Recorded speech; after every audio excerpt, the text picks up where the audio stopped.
Emmanuel Macron a donné une allocution ce jeudi 5 décembre 2024 après la motion de censure votée par l'Assemblée nationale. En effet, le président de la République va devoir choisir un nouveau Premier ministre.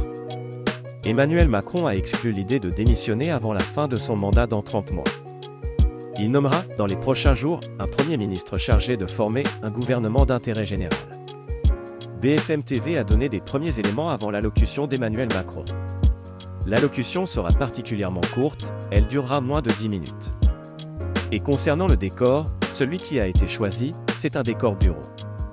En effet, il s'agit du fameux bureau, le bureau doré, explique Léopold Audebert, journaliste politique. L'objectif de ce décor mis en place par Emmanuel Macron? Il s'agit d'une manière de mettre en scène le chef de l'État au travail, dans sa stature de chef de l'État. Sur le fond, on nous décrit un discours et des mots combatifs, le terme qui revient ce soir. Et on m'a également dit qu'il y aurait une sorte de mea culpa de sa part, de retour sur cette dissolution. Et le journaliste avait également parlé de l'allocution d'Emmanuel Macron dans son fond. Il va exposer sa méthode pour la suite. C'est évidemment revenir sur le passé, mais se projeter aussi sur l'avenir. C'est très flou, je vous l'accorde, confie-t-il.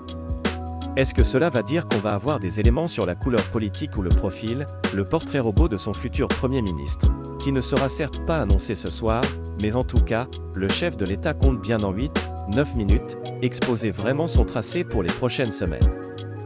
Après avoir remercié Michel Barnier pour sa pugnacité et son dévouement, Emmanuel Macron a dit qu'il nommerait, dans les prochains jours, un Premier ministre chargé de former un gouvernement resserré.